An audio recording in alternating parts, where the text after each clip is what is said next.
Hello, कैसे हैं आप सब। मैं आपका मेंटर और आप देख रहे हैं लर्न इंग्लिश विदाउट रूल्स का एक नया और फ्रेश सेशन। एक बार फिर से आपके सामने उपस्थित हुए हैं। मैंने जैसा कि कहा था कि बैक टू बैक अब प्रत्येक दिन एडिटोरियल वोकैबुलरी को लेकर के उपस्थित होऊंगा। तो आज के हिंदू एडिटोरियल वोकैबुलरी के साथ मैं आपके सामने उपस्थित हो चुका हूं। तो चलिए सेशन की शुरुआत करते हैं। लेकिन उससे पहले जो लोग इस चैनल पर नए हैं और वैसे पुराने लोग जिन्होंने अब तक चैनल को सब्सक्राइब नहीं किया है, प्लीज सब्सक्राइब कर लीजिए। बेल आइकन प्रेस करके नोटिफिकेशन को ऑल पर रखना नहीं भूलिएगा, ताकि आज जो वीडियो अपलोड हो उसकी सूचना आपको मिले और कोई भी सेशन मिस ना हो। लाइक और शेयर करना नहीं भूलिएगा। आप सब इस मामले में मुझे लगता है थोड़े तो कंजूस हैं। बिल्कुल लाइक और शेयर कर दीजिएगा, और अगर लाइक ना करने की कोई वजह है तो वो भी मुझे बताइएगा। मैं कोशिश करूंगा कि आपके चाहतों और मानदंड पर खरा उतरा जाए, क्योंकि आफ्टर ऑल ये वीडियोस आपको ही उद्देश्य करके और आपके फायदे के हिसाब से और उसको देखते हुए ही डिजाइन किया जाता है और बनाया जाता है। चलिए सेशन की शुरुआत करते हैं। हां, अगर मन में कोई दुविधा रह जाए, कुछ पूछना हो तो उसमें झिझकना नहीं है, बिल्कुल कमेंट करके मुझे बताइएगा जरूर। लर्न इंग्लिश विदाउट रूल्स के सेशन में एक बार फिर से आप सबका तहे दिल से स्वागत है। उम्मीद है आप सब तैयार हैं। तो चलिए फटाफट सीखते हैं कुछ नए वर्ड्स। और इस श्रृंखला में सबसे पहले word of the day.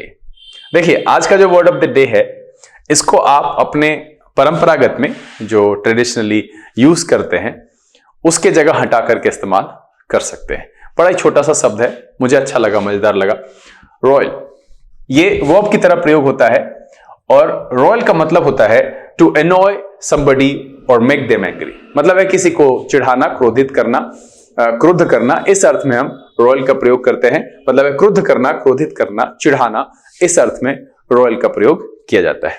Synonym की बात करें, anger, infuriate, enrage and annoy. क्या हो जाएगा? Anger, infuriate, enrage and annoy royal के सिनोनिम के तौर पर हम इस्तेमाल कर सकते हैं। एंटोनिम की बात करें, please, delight, relieve and gratify. क्या हो जाएगा? Please, delight, relieve and gratify एक अर्थ में रॉयल के एंटोनिम के तौर पर इस्तेमाल किया जा सकता है। फटाफट एग्जांपल देख लेते हैं। The man's hateful speech was just enough to roil up the already uneasy crowd. क्या है? The man's hateful speech was just enough to roil up the already uneasy crowd. तो यहां पर बड़ा ही अच्छा शब्द है। रॉयल मतलब होता है टू एनॉय समबडी और मेक देम एंग्री। क्रुद्ध करना, क्रोधित करना, चिढ़ाना, इस अर्थ में इस्तेमाल करते हैं हम रॉयल का। और अगर आप इसको अपने यूज में ले आते हैं तो ये फिर कभी आप भूलेंगे नहीं। चलिए सेशन में आगे बढ़ते हैं। आज का जो पहला शब्द है वो है लैकलस्टर। मैं इसमें आगे बढ़ने से पहले आप सबसे पूछना चाहता हूं कि पिछले दिन मैंने लैकलस्टर को किसी शब्द के एंटोनिम और सिनोनिम में से कहीं पर रखा है। मैं चाहता हूं कि वो शब्द कौन सा है आप कमेंट में अभी लिखें, क्योंकि आगे बढ़ेंगे तो हो सकता है कि राज पर से पर्दा उठे, तब लिखने का कोई मतलब नहीं है। आप पहले अभी कमेंट में लिख करके बताइए कि लैकलस्टर का इस्तेमाल किस शब्द के सिनोनिम या एंटोनिम के तौर पर मैंने किया था। और मैं आप सब से कमेंट की उम्मीद करता हूं। आप सब कम से कम एक कमेंट जरूर लिखिए। पसंद आ रहा है तो लाइक कीजिए, शेयर करने में कंजूसी नहीं कीजिए, क्योंकि इससे पता चलता है कि चलो आपको फायदा हो रहा है, तो मुझे भी मजा आता है एपिसोड बनाने में। अब तो मैं डेली उपलब्ध होऊंगा। लैकलस्टर एडजेक्टिव की तरह इस्तेमाल होता है, और लैकलस्टर का मतलब होता है नॉट इंटरेस्टिंग और एक्साइटिंग, मतलब है डल। जो इंटरेस्टिंग और एक्साइटिंग नहीं होता है उसके लिए हम लैकलस्टर का इस्तेमाल करते हैं। अभी भी आपको हिंट मिल गया होगा। जो रोचक या रोमांचक ना हो, शिथिल, ढीला ढाला, बुझा बुझा, इस अर्थ में हम लैकलस्टर का प्रयोग करते हैं। सिनोनिम की बात करें, हमड्रम, मंडेन एंड प्रोजेक। क्या है? हमड्रम, मंडेन एंड प्रोजेक इसके सिनोनिम के तौर पर इस्तेमाल करेंगे। एंटोनिम की बात करें, इंस्पायर्ड, ब्रिलियंट एंड इमेजिनेटिव। क्या हो जाएगा? इंस्पायर्ड, ब्रिलियंट एंड इमेजिनेटिव इसके लैकलस्टर के एंटोनिम के तौर पर हम इस्तेमाल कर सकते हैं। एग्जांपल देख लेते हैं। He has already been blamed for his party's lackluster performance during the election campaign. He has already been blamed for his party's lackluster performance during the election campaign. इस पेज पर जो पहला शब्द आया है वो है lackluster, मतलब होता है not interesting और exciting, मतलब है dull। चलिए अगला जो शब्द है वो है nimble। निम्बल भी एडजेक्टिव की तरह प्रयोग होता है। हाँ, आज के सेशन में मुझे लगता है मैक्सिमम एडजेक्टिव ही आया है।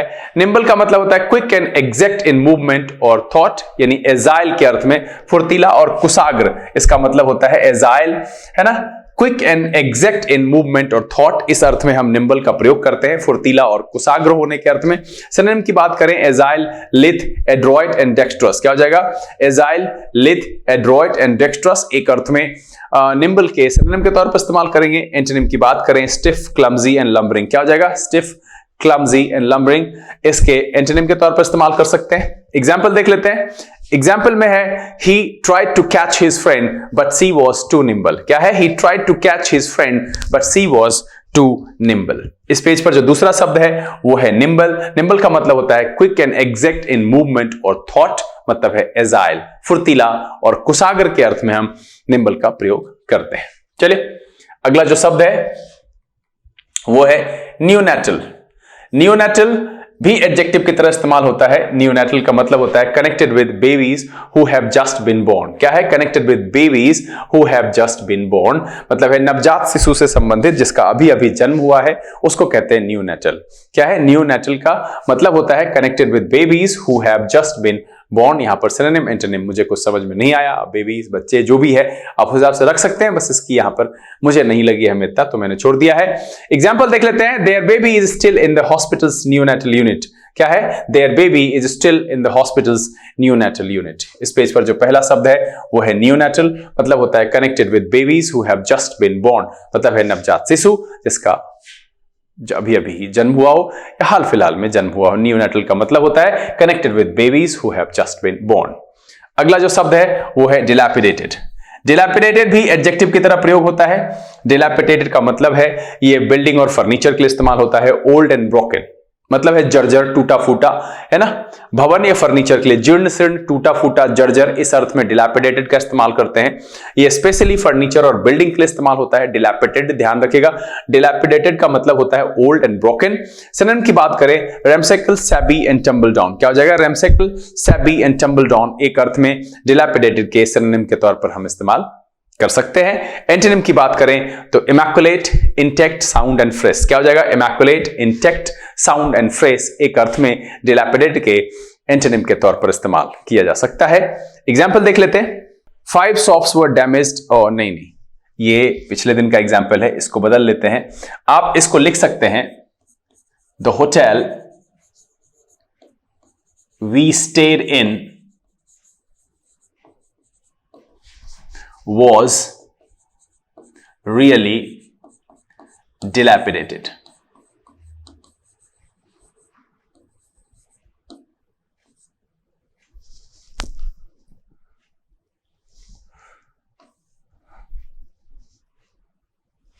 क्या हो जाएगा? dilapidated। तो देखिए इसमें जो ऊपर है ये कल के एग्जाम्पल का रह गया, यहां पर एडिट करने में प्रॉब्लम है। डिलैपिडेटेड का मतलब है the hotel we stayed in was really dilapidated, मतलब है कि जिसमें रुके भैया वो जीर्ण शीर्ण था, टूटा फूटा था वास्तविक तौर पर। तो डिलैपिडेटेड जो है इस पेज पर आने वाला दूसरा शब्द है जो कि इस्तेमाल होता है भवन और फर्नीचर के लिए, जिसका मतलब होता है ओल्ड और ब्रोकन। सिनोनिम मैंने कहा ramshackle, shabby and tumble down. Antonym की बात कहा immaculate, intact, sound and fresh. Example क्या है? The hotel we stayed in was really dilapidated। चले आगे बढ़ते हैं। अगला जो शब्द है वो है इंसेंडियरी। इंसेंडियरी एडजेक्टिव और नाउन दोनों तरीके से इस्तेमाल होता है। इंसेंडियरी का मतलब होता है that causes a fire और likely to cause violence or strong feeling of anger, मतलब है अग्निबम कह सकते हैं, विद्रोहात्मक, उत्तेजक और दाहक। एक जो इंसेंडियरी का मतलब है that causes फायर, मतलब जिसको डिजाइन ही किया गया हो जलाने के लिए, तो मतलब है कि अग्नि बॉम्ब कह सकते हैं, दाहक कह सकते हैं, जलाने वाला कह सकते हैं। दूसरा जो सेंस है लाइकली टू कॉज वायलेंस और स्ट्रॉन्ग फीलिंग्स ऑफ एंगर, तो उसके लिए विद्रोहात्मक, उत्तेजक एक अर्थ में इंसेंडियरी के लिए यूज किया जाता है। सिनोनिम की बात करें प्रोवोकेटिव, सेडिशियस एंड सबवर्सिव, क्या है? प्रोवोकेटिव, सेडिशियस एंड सबवर्सिव एक अर्थ में इंसेंडियरी के सिनोनिम के तौर पर इस्तेमाल करेंगे। एंटोनिम की बात करें मिटिगेटिंग, प्लेकेटरी एंड प्लीजिंग, क्या हो जाएगा? मिटिगेटिंग, प्लेकेटरी एंड प्लीजिंग एक अर्थ में इंसेंडियरी के एंटोनिम के तौर पर इस्तेमाल किया जाएगा। इंसेंडियरी का मतलब होता है अग्निबम, दाहक, है ना, जिसको कि जलाने के लिए ही डिजाइन किया गया, दैट कॉजेस अ फायर, या फिर दूसरा सेंस कह सकते हैं लाइकली टू कॉज वायलेंस और स्ट्रॉन्ग फीलिंग्स ऑफ एंगर, जहां पर विद्रोह की भावना बहुत ज्यादा हो, उत्तेजना बहुत ज्यादा हो, गुस्सा हो, उसके लिए हम इस्तेमाल करते हैं इंसेंडियरी। सिनोनिम की बात किया प्रोवोकेटिव, सेडिशियस एंड सबवर्सिव, और एंटोनिम है मिटिगेटिंग, प्लेकेटरी एंड प्लीजिंग। चलिए एग्जाम्पल देख लेते हैं। He gave an incendiary speech at last night's rally। क्या है? He gave an incendiary speech at last night's rally। इस पेज पर जो पहला शब्द आया है वो है incendiary, मतलब होता है that causes a fire or likely to cause violence or strong feelings of anger। चलिए अगला जो शब्द है वो है मैनिफोल्ड। मैनिफोल्ड एडजेक्टिव की तरह इस्तेमाल होता है। हाँ जी, मैंने कहा ना कि लगभग आज मैक्सिमम जो शब्द है वो एडजेक्टिव ही है, तो घबराने की जरूरत नहीं है। मैनिफोल्ड का मतलब होता है many, of many different types, मतलब अनेक अनेक प्रकार का, विविध, इस अर्थ में हम मैनिफोल्ड का प्रयोग करते हैं। सिनोनिम की बात करें न्यूमरस, मल्टीपल एंड मिरियड। क्या हो जाएगा? Numerous, multiple and myriad manifold के सिनोनिम के तौर पर इस्तेमाल करेंगे। एंटोनिम की बात करें तो सेम, होमोजीनस एंड आइडेंटिकल। क्या हो जाएगा? सेम, होमोजीनस एंड आइडेंटिकल एक अर्थ में मैनिफोल्ड के एंटोनिम के तौर पर हम इस्तेमाल कर सकते हैं। इस पेज पर आने वाला जो दूसरा शब्द है वो है मैनिफोल्ड, मतलब होता है many, of many different types, यानी अनेक अनेक प्रकार के, विविध, इस अर्थ में हम मैनिफोल्ड का प्रयोग करते हैं। एग्जाम्पल देख लेते हैं। Despite her manifold faults, she was a strong leader। क्या है? Despite her manifold faults, she was a strong leader। चलिए अगला जो शब्द है वो है हेडवे। हेडवे नहीं, वर्ब नहीं, इसको हटा लीजिएगा। हेडवे का पार्ट्स ऑफ स्पीच नाउन है, यह नाउन की तरफ प्रयोग होता है, ध्यान दीजिएगा। हेडवे का मतलब है टू मेक प्रोग्रेस और get close to achieving something, और to make progress especially when this is slow और डिफिकल्ट, मतलब है गति या प्रगति से प्रोग्रेस करने के अर्थ में हम हेडवे का प्रयोग करते हैं। सिनोनिम की बात करें प्रोग्रेस, एडवांस एंड प्रोसीड। क्या हो जाएगा? प्रोग्रेस, एडवांस एंड प्रोसीड एक अर्थ में हेडवे के सिनोनिम के तौर पर इस्तेमाल कर सकते हैं। एंटोनिम की बात करें तो रेट्रोग्रेस, स्टैग्नेट एंड रिग्रेस। क्या हो जाएगा? रेट्रोग्रेस, स्टैग्नेट एंड रिग्रेस एक अर्थ में हेडवे के एंटोनिम के तौर पर इस्तेमाल किया जा सकता है। इस पेज पर जो पहला शब्द आया है वो है हेडवे। इसका मतलब होता है टू मेक प्रोग्रेस और get close to achieving something, और to make progress especially when this is slow और डिफिकल्ट, मतलब है गति, प्रगति, आगे बढ़ने, इस अर्थ में हम हेडवे का प्रयोग करते हैं। और सिनोनिम की बात की progress, advance and proceed. Antonym की बात किया रेट्रोग्रेस, स्टैग्नेट एंड रिग्रेस। चलिए एग्जांपल देख लेते हैं। Little headway has been made so far in the negotiations. क्या है? Little headway has been made so far in the negotiations. अगला जो शब्द है वो है वेजर। वेजर नाउन और वर्ब दोनों तरीके से इस्तेमाल होता है।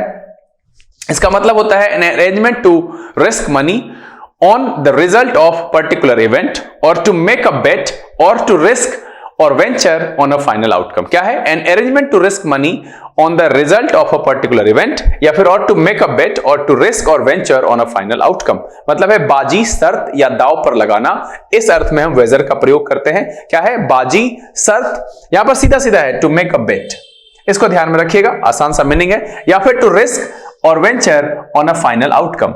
ठीक है, कोई भी जो फाइनल आउटकम है उस पर रिस्क या वेंचर लेना, उसको हम कहते हैं वेजर। वेजर का मतलब होता है बाजी, शर्त या दाव पर लगाना। सिनोनिम की बात करें बेट, गैम्बल, वेंचर एंड स्टेक। क्या हो जाएगा? बेट, गैम्बल, वेंचर एंड स्टेक। यहां पर मुझे एंटोनिम नहीं लगा तो मैंने छोड़ दिया है। वेजर का मतलब है an arrangement to risk money on the result of a particular event, या फिर टू मेक अ बेट, या फिर टू रिस्क और venture on a final outcome, इस अर्थ में, यानी कि बाजी, शर्त या दाव पर लगाना, इस अर्थ में हम वेजर का प्रयोग करते हैं। एग्जाम्पल देख लेते हैं। कह रहा they have made a wager on who will win tonight. क्या है? They have made a wager on who will win tonight. तो इस पेज पर जो आने वाला दूसरा शब्द है वो है वेजर। वेजर का मतलब होता है an arrangement to risk money on the result of a particular event, या फिर टू मेक अ बेट, इस अर्थ में हम वेजर का प्रयोग करते हैं। चलिए अगला जो शब्द है वो है अनएबेटेड। अनएबेटेड एडजेक्टिव की तरह प्रयोग होता है और इसका मतलब होता है विदाउट बिकमिंग वीकर, है ना, बिना कमजोर हुए। क्या है? अनएबेटेड का मतलब है विदाउट बिकमिंग वीकर, मतलब है निरंतर, प्रचंड, बिना कमजोर हुए, ज्यों का त्यों पूरा या बिना किसी कमी के, इस अर्थ में हम अनएबेटेड का प्रयोग करते हैं। सिनोनिम की बात करें कांस्टेंट, पर्सिस्टेंट एंड इंसेसेंट। क्या हो जाएगा? कांस्टेंट, पर्सिस्टेंट एंड इंसेसेंट एक अर्थ में अनएबेटेड के सिनोनिम के तौर पर इस्तेमाल किया जाएगा। एंटोनिम की बात करें स्पोरेडिक, ओकेजनल एंड एबेटेड। क्या हो जाएगा? स्पोरेडिक, ओकेजनल एंड एबेटेड एक अर्थ में अनएबेटेड के एंटोनिम के तौर पर इस्तेमाल कर सकते हैं। स्पोरेडिक, ओकेजनल एंड एबेटेड ये एंटोनिम हो गया। सिनोनिम हो गया कांस्टेंट, पर्सिस्टेंट एंड इंसेसेंट एक अर्थ में अनएबेटेड के सिनोनिम के तौर पर हम इस्तेमाल करेंगे। एग्जाम्पल देख लेते हैं। The storm continued unabated, destroying all the crops। क्या है? The storm continued unabated, destroying all the crops। इस पेज पर जो पहला शब्द है वो है unabated, मतलब होता है without becoming weaker, है ना, निरंतर प्रचंड, बिना कमजोर हुए, ज्यों का त्यों, बिना किसी कमी के, इस अर्थ में हम unabated का प्रयोग करते हैं। अगला जो शब्द है वो है tranquility। ट्रैंक्विलिटी नाउन की तरह इस्तेमाल होता है। इसका मतलब होता है पीसफुल काम स्टेट विदाउट नॉइज, वॉयलेंस और वरी एटसेट्रा। इस अर्थ में हम यूज करते हैं ट्रैंक्विलिटी का, मतलब है शांति, शांत अवस्था या प्रशांति। इस अर्थ में ट्रैंक्विलिटी का प्रयोग किया जाता है। अ पीसफुल काम state without noise, violence, worry etcetera. इस अर्थ में हम ट्रैंक्विलिटी का प्रयोग करते हैं। सिनोनिम की बात करें, पीस, सोब्राइटी, सेरेनिटी, कंपोजर। क्या हो जाएगा? Peace, sobriety, serenity and composure. Antonym की बात करें, कमोशन, बिजीनेस एंड एक्साइटेबिलिटी। क्या हो जाएगा? कमोशन, बिजीनेस एंड एक्साइटेबिलिटी एक अर्थ में ट्रैंक्विलिटी के एंटोनिम के तौर पर इस्तेमाल करेंगे। जहां तक सिनोनिम की बात है, peace, sobriety, serenity and composure. क्या हो जाएगा? Peace, sobriety, serenity and composure tranquillity के सिनोनिम के तौर पर इस्तेमाल करेंगे। एग्जाम्पल देख लेते हैं। I love the tranquillity of the countryside. क्या है? I love the tranquillity of the countryside. इस पेज पर जो दूसरा शब्द आया है वो है ट्रैंक्विलिटी, मतलब होता है पीसफुल काम state without noise, violence, worry etcetera. मतलब है शांति, शांत अवस्था या प्रशांति। इस अर्थ में हम यूज करते हैं ट्रैंक्विलिटी का। चलिए अगला जो शब्द है वो है अटमोस्ट। ये एडजेक्टिव और नाउन दोनों तरीके से यूज किया जा सकता है। अटमोस्ट का मतलब होता है ग्रेटेस्ट और द ग्रेटेस्ट अमाउंट पॉसिबल। क्या है? ग्रेटेस्ट या फिर greatest amount possible, the greatest amount possible. इस अर्थ में हम अटमोस्ट का प्रयोग करते हैं। अधिकतम या सर्वाधिक, इस अर्थ में अटमोस्ट का प्रयोग किया जाता है। सिनोनिम की बात करें, ग्रेटेस्ट, मैक्सिमम एंड एक्सट्रीम। क्या हो जाएगा? ग्रेटेस्ट, मैक्सिमम एंड एक्सट्रीम एक अर्थ में अटमोस्ट के सिनोनिम के तौर पर इस्तेमाल करेंगे। एंटोनिम की बात करें, लिस्ट, मिनिमल एंड मिनिमम। क्या हो जाएगा? List, minimal and minimum utmost के एंटोनिम के तौर पर हम इस्तेमाल करेंगे। एग्जाम्पल देख लेते हैं। Resources have been exploited to the utmost. क्या है? Resources have been exploited to the utmost. यहां पर मुझे बताइएगा कि अटमोस्ट का प्रयोग कमेंट में लिखकर बताइएगा किस तरीके से हुआ है, नाउन की तरह या एडजेक्टिव की तरह, मुझे लिख करके बताइएगा। अटमोस्ट इस पेज पर आने वाला पहला शब्द है, मतलब होता है ग्रेटेस्ट और द ग्रेटेस्ट अमाउंट पॉसिबल, मतलब है अधिकतम या सर्वाधिक। इस अर्थ में हम अटमोस्ट का प्रयोग करते हैं। Resources have been exploited to the utmost. चलिए अगला जो शब्द है वो है इंट्रिंसिक। इंट्रिंसिक एडजेक्टिव की तरह प्रयोग होता है और इसका मतलब होता है belonging to something as part of its nature, basic और being an extremely important and basic characteristic of a person और थिंग। मतलब है किसी वस्तु की प्रकृति, अंतरंग, उसका जो मूलभूत होता है, बेसिक कैरेक्टर, बेसिक कैरेक्टरिस्टिक, उसको हम कहते हैं इंट्रिंसिक, है ना, मूलभूत। सिनोनिम की बात करें तो इनहेरेंट, इनेट, इनबॉर्न एंड नेचुरल। क्या हो जाएगा? इनहेरेंट, इनेट, इनबॉर्न एंड नेचुरल एक अर्थ में इंट्रिंसिक के सिनोनिम के तौर पर इस्तेमाल करेंगे। दूसरा शब्द है इस पेज पर आने वाला, belonging to something as part of its nature, basic और being an extremely important and basic characteristic of a person और थिंग।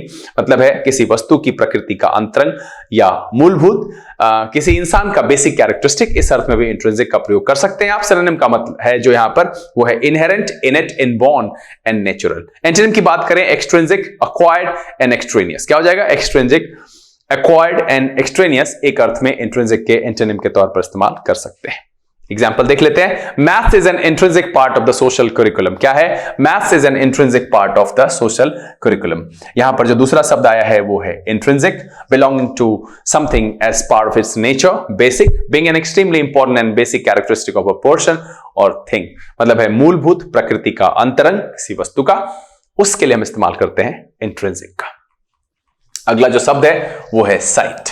साइट वर्ब की तरह प्रयोग होता है। इसका मतलब होता है टू मेंशन समथिंग और use somebody's exact word as an example to support और as proof of what you are saying. मतलब है उदाहरण या परिणाम स्वरूप किसी बात का उल्लेख करना या किसी व्यक्ति के मूल शब्द उद्धृत करना। उद्धृत करना मतलब उसको रखना सामने, हवाला देने के अर्थ में। किसी ने कुछ कहा है, उनके कोटेशन को, उसके स्टेटमेंट को सामने रखना ताकि आप जो कह रहे हो वो सही साबित हो सके, उसको हम कहते हैं साइट। साइट का मतलब है उदाहरण या परिणाम स्वरूप किसी बात का उल्लेख करना या किसी व्यक्ति के मूल शब्द उद्धृत करना, मतलब है उसका वर्णन करना, मतलब है हवाला देना। साइट का मतलब क्या है? टू मेंशन समथिंग और use somebody's exact word as an example to support और as proof of what you are saying. इस अर्थ में हम यूज करते हैं साइट का। सिनोनिम की बात करें, मेंशन, स्पेसिफाई एंड कोट, क्या हो जाएगा? मेंशन, स्पेसिफाई एंड कोट एक अर्थ में साइट के सिनोनिम के तौर पर इस्तेमाल करेंगे। एंटोनिम की बात करें, इग्नोर, फॉरगेट एंड नेग्लेक्ट, क्या हो जाएगा? इग्नोर, फॉरगेट एंड नेग्लेक्ट एक अर्थ में साइट के एंटोनिम के तौर पर यूज किया जा सकता है। एग्जाम्पल देख लेते हैं। She cited a passage from the president's speech, क्या है? She cited a passage from the president's speech। इस पेज पर जो पहला शब्द है वो है cite, मतलब होता है to mention something or use somebody's exact word as an example to support or as a proof of what you are saying। इस अर्थ में हम cite का प्रयोग करते हैं। चलिए अगला जो शब्द है वो है pitfall। पिटफॉल नाउन की तरह इस्तेमाल होता है, इसका मतलब है अ डेंजर और difficulty specially one that is hidden और नॉट ओवियस, मतलब है खतरा या झमेला विशेष करके जिसका पता ना चले। क्या है? अ डेंजर और difficulty specially one that is hidden और नॉट ओवियस, इस अर्थ में हम इस्तेमाल करते हैं। पिटफॉल का सिनोनिम है hazard, danger, peril and risk, क्या हो जाएगा? Hazard, danger, peril and risk एक अर्थ में पिटफॉल के सिनोनिम के तौर पर इस्तेमाल कर सकते हैं। एंटोनिम की बात करें, प्रोटेक्शन, गार्ड एंड सील्ड, क्या हो जाएगा? Protection, guard and sealed pitfall के एंटोनिम के तौर पर इस्तेमाल किया जा सकता है। पेज पर आने वाला दूसरा शब्द है पिटफॉल, अ डेंजर और difficulty specially one that is hidden और नॉट ओवियस, इस अर्थ में हम इस्तेमाल करते हैं पिटफॉल का। एग्जाम्पल देख लेते हैं। Who knows what kind of pitfalls they are going to run into, क्या है? Who knows what kind of pitfalls they are going to run into। चले सेशन का अगला शब्द वो है कॉन्फ्लेट। नाउ वर्ब की तरह इस्तेमाल होता है कॉन्फ्लेट, वर्ब की तरह प्रयोग होता है, इसका मतलब होता है कंबाइन, टू और more sets of information, text, ideas etcetera. Set of information, text या आइडिया को मिलाना इनटू वन, मिला करके एक बना देना, इसके लिए इस्तेमाल करते हैं कॉन्फ्लेट, मतलब है ब्लेंड, मिलाना, है ना। सिनोनिम की बात करें तो blend, combine, merge and mix, क्या हो जाएगा? Blend, combine, merge and mix जो है कॉन्फ्लेट के सिनोनिम के तौर पर इस्तेमाल करेंगे। एंटोनिम की बात करें, separate, divide and break down, क्या हो जाएगा? Separate, divide and break down एक अर्थ में कॉन्फ्लेट के एंटोनिम के तौर पर इस्तेमाल किया जाएगा। एक बार फिर से दोहरा देते हैं synonym, blend, combine, merge and mix, ठीक है। एग्जाम्पल देख लेते हैं। The urban crisis conflates a number of different economic, political and social issues, क्या है? The urban crisis conflates a number of different economic, political and social issues. Conflate इस page पर आने वाला पहला शब्द है, मतलब होता है कंबाइन इनटू वन। इसमें क्या कंबाइन करते हैं? टू मोर और more sets of information, text और आइडियाज, मिला दे, एक साथ कर दे, एक बना दे, उसको कहते हैं कन्फ्लेट। चले सेशन का आखिरी शब्द है एग्रेंडाइज। एग्रेंडाइज वर्ब की तरह इस्तेमाल होता है, मतलब होता है to increase the power, rank और वेल्थ ऑफ अ पर्सन और country. To increase the power, rank और वेल्थ ऑफ अ पर्सन और कंट्री, व्यक्ति अथवा देश की स्थिति, संपत्ति, सत्ता, पद में वृद्धि करना या ख्याति बढ़ाना, इस अर्थ में हम एग्रेंडाइज का प्रयोग करते हैं। एग्रेंडाइज का मतलब है to increase the power, rank और वेल्थ ऑफ अ पर्सन और कंट्री।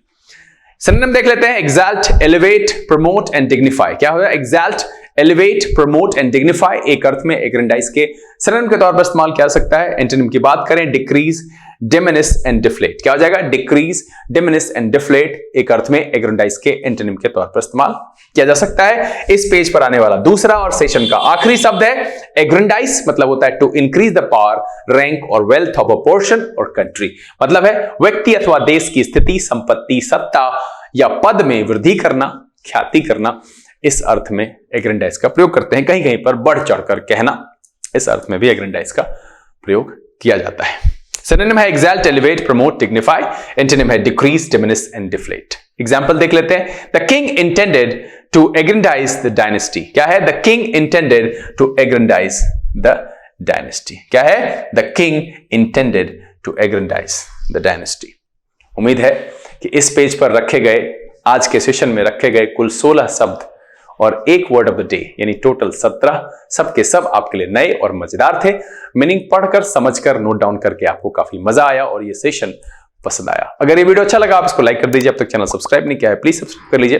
बेल आइकन प्रेस करके नोटिफिकेशन को ऑल पर रखना नहीं भूलिएगा, ताकि यहाँ से जो वीडियो अपलोड हो उसकी सूचना मिले और कोई भी सेशन मिस ना हो, क्योंकि अब हम यहाँ पर प्रत्येक दिन आपके सामने ये सेशन लेकर के उपस्थित होंगे। बहरहाल समय यहां से विदा लेने का, बहुत जल्द इस तरह के एपिसोड के साथ फिर आपके सामने उपस्थित होंगे। तब तक के लिए आप घर में रहिए, अपना और अपने परिवारजनों का ख्याल रखिए, खुश रहिए, मस्त रहिए, लेकिन सबसे जरूरी क्या, पढ़ाई लिखाई करते रहिएगा। लर्निंग विदाउट रूल्स के सेशन से this B K Singh signing off. Keep reading, keep practising. Thank you, God bless you.